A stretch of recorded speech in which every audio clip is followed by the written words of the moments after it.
And as long as you can show verifiable income, it doesn't have to be employment income, so that would be considered source of income discrimination. And then California also adds any arbitrary reason, so it's pretty broad. Differential treatment due to your physical appearance, such as clothing, tattoos, piercings, if your hair's blue, you know, basically it's the, I just don't like the way you look, but there's no other reason not to rent to you. You know, you have good credit, you know, you make enough money to afford the unit. Really, it should always just come down to that, that someone makes enough money and has the ability to pay the rent.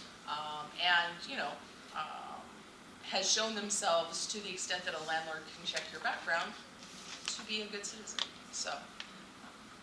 I have a question under the disability. Uh-huh. There's like owners and they rent to people who were okay and then they became disabled. Mm-hmm. Is it the homeowner's obligation to do adjustments to the home if needed, or is it? So it depends. That a housing provider needs to allow the modifications to take place. Whether the housing provider has to pay for them, a lot of times tenants are responsible for the work, but the landlord can't tell them, no, you can't put a ramp in, for example, so you can get into the front. If it's HUD, if it's government-funded property, oftentimes then the burden falls on the housing provider to make those and pay for those. And then the other thing to keep in mind is that the Fair Housing Act has 7 design and construction elements to it, and so that has to do with like turning radius in a kitchen and how wide the doors are, you know, things that would make a home accessible for people that are in a wheelchair. And any property that was built after March 13th of 1991 that is like a multi-family property should meet those requirements. So sometimes we still find that even though that's been part of the law since basically around the time the ADA came out, builders still aren't, you know, following that. So that's something that Inland works on as well. And Monica's like nodding her head because she could tell you this stuff even better than I can probably. Yeah, since she used to work in fair housing too. I think you guys have We actually have a disability workshop coming up, and the flyer's in here, November 14th, and it's at the Fontana Community Senior Center, and that's from 10 to noon, and that whole workshop is the Fair Housing Act and how it applies to folks with disabilities, so it's full of information. And then we have, we're getting towards the end of our October series, but we still have in this area on the 25th of October, workshop in Rancho Cucamonga from 10 to noon, and that's our basic housing rights and responsibilities workshop. And it talks about, I go to the English side, it talks about, you know, rental rights and responsibilities, and also covers fair housing discrimination issues. That's October 25th? October 25th, right, in Rancho. And the flyer's in the packet too. So. I have a question for you on housing development. I was driving through one of the counties in the Tulare area out that way, and I saw a church, a big church, and across the street, just huge subdivision of houses. So we went to go look at it, and we were asked if we were members of that local church. And I said, no, we're out of town. And they said, oh, well, this is housing for the church members. And they were nice homes. And I thought, if they had a conflict there, let's say someone decided to change religions or something else, and they felt now they're being discriminated because they can't live there anymore because they're no longer members, would you get involved with that? So religion is a protected class. And so they are, you actually raised a question I never thought of before. So good job. But, so it is an exception to the Fair Housing Act that a religious organization can provide housing to its membership. And if they exclude folks that are not part of that religious organization, that's not a violation of the Fair Housing Act. But all of the other protected categories apply to that subset of people. I never thought of if you changed religions and you no longer were a member, if it's a homeownership thing, how would they make you sell your house? So A rental, if it was a rental, like they were renting the units, then they could go through the proper procedures to terminate your lease. But in a homeowner situation, I would guess that they probably have bylaws that govern that HOA or that religious group and their housing that they're providing to their membership. It would definitely be something that, if it was in our service area, Inland would be interested in looking at, to see if there's fair housing violations going on. You know, because when we do discover things like that, we work to enforce the law on behalf of, you know, people that may be experiencing discrimination. Good question. So if you hear about something and you personally aren't affected by it, you can call our office and say, I saw this ad, you know, or I was driving by a house and it said like, you know, adults only. So that would trigger like no children, right? Right. And you could let us know, just in terms of just being a community member, sharing that, and then it would be up to Inland to see, can we look into that, or what's Right. going on with that? Right. Do you also work with Section 8? So we work with the Housing Authority, but we don't in any way administer the Housing Choice Voucher Program.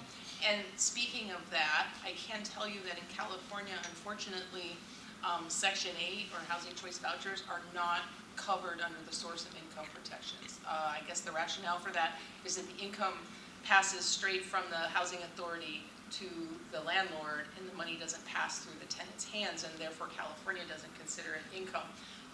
That's one of the few areas where our fair housing laws don't provide as much protection as some others. Now, it's, you know, it's not a federal protected category, and I can't imagine that, you know, it would be anytime soon. But it is, some jurisdictions have decided to make it a protected category, and they also include the Section 8, the Housing Choice Voucher Program, in that, you know, as part of the source of income protections. But here, no. And my last question, Yes. undocumented renters, how is that? So there's actually a law in California that you really can't ask someone their citizenship status. And you can't use, do you have, you know, I require a social security card as a proxy for that, right? So a housing provider needs to be able to check someone's credit. So whatever form of identification that someone can provide that has a number on it that enables them to check credit, then that's what they, you know, would do.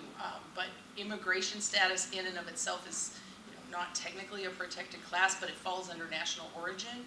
And there is California law that says that you can't base housing decisions on immigration status.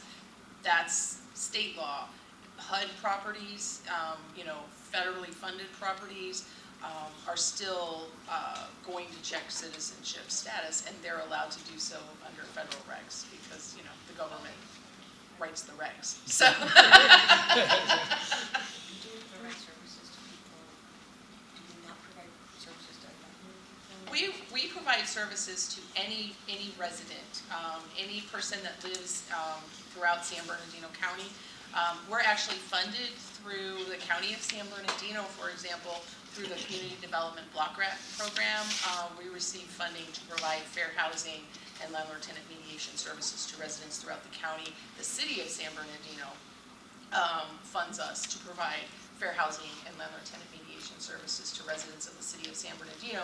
And we have contracts with other entitlement jurisdictions throughout the area. We also have an office down in El Centro in Imperial County, and Riverside, we cover far eastern Riverside County, so Indio and Cathedral City.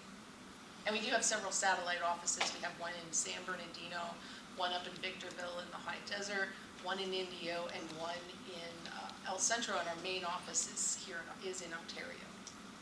So. Yeah, Monica's a great resource for you guys. I'm gonna out her. So she used to work for, actually Inland years and years ago, and then Fair Housing Council of Riverside County, so. That's in my blood. So. Yeah, exactly. And you guys are very lucky to be where you are. Yeah, yeah. Thanks, Mom. Thanks for answering. Yes, If the house is being rented, how often can the landlord inspect it to make sure that everything is being maintained properly by the tenant? I don't know that there's a limit limit on how often, but they have to give proper notice in order to enter the premises. So it should be in the rental agreement, but that's a minimum of 24 hours notice that they're going to be coming. And it has to be reasonable. So I would say a landlord that's gonna come once a week, I don't know.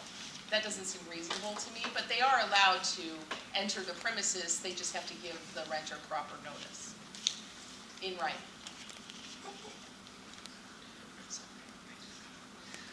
Sorry, ladies, I've got to go. This is interesting. Oh, good, thank you. Rest of Wanna your go day. party. All righty. Yeah, right? Well, she's a local, in-house resource that you have, so, anyway. Okay, well, if there's no other questions, ready? Let's go ahead and give them a hand. Thank you for all the information. A few announcements we have to make. Number one is, it is election season, for the HEA. All positions are up for nomination and election, president, vice president, secretary, treasurer, and also board members. So just be aware of that. If you come to meetings, we have your email address. We probably sent you an email, or you will receive an email from us asking you to nominate someone or run for a position. Keep what we have here going. Keeping that in mind, we got a quick announcement to make from one of our HEA board members, our treasurer, Veer Williams. We'd like to talk to you really quick as he is running for general board member of SB Sarah. So we can welcome here really quick. He has a couple of quick announcements to make. Good afternoon, and I apologize for coming in late. I was at a SB Sarah meeting, so that's why I'm coming late. But I'm running for re-election to the board. The elections will be in December, and the ballots will be coming out to your homes, so don't throw them away. Remember to vote. And one of the reasons why I want to be re-elected to the board is that we have started to reorganize the organization, and so I think that it's important that the team stays in place so that we work out the different items that we're trying to reorganize. So I'm asking for your support and vote. I have a few cards here that I would like you to take, and if you could put it up on your bulletin board, I'd appreciate it tremendously. I need every vote, and remember, every vote counts. If you have any questions, I don't want to stand between you and you getting back to work. But if you have any questions, I'd be happy to answer them. Thank you.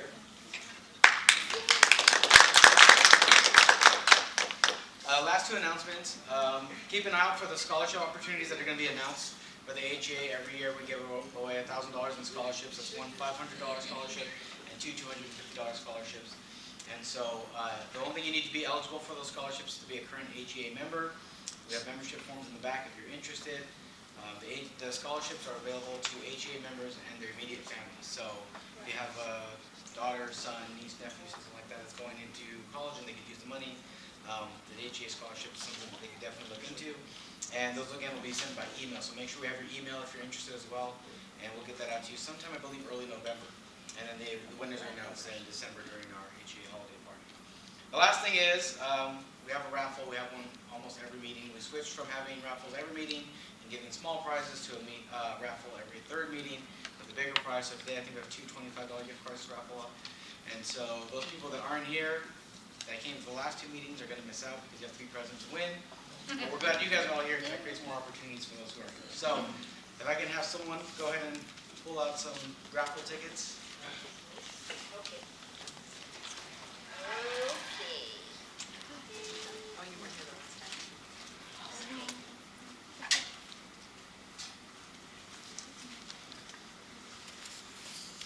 Okay. 893626.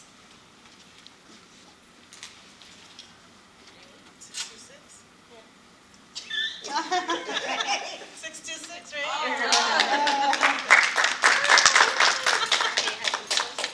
Go Deer.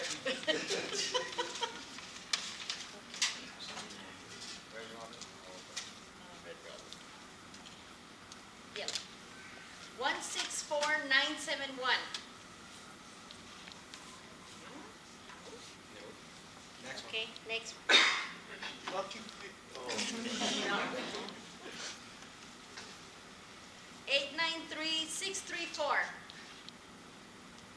my goodness, numbers are over here. Let me see. Isabel, you did give them out, right? Yes. 893605. Yay! Thank you. So that concludes the meeting. Feel free to finish up your lunch, and then thank you for attending.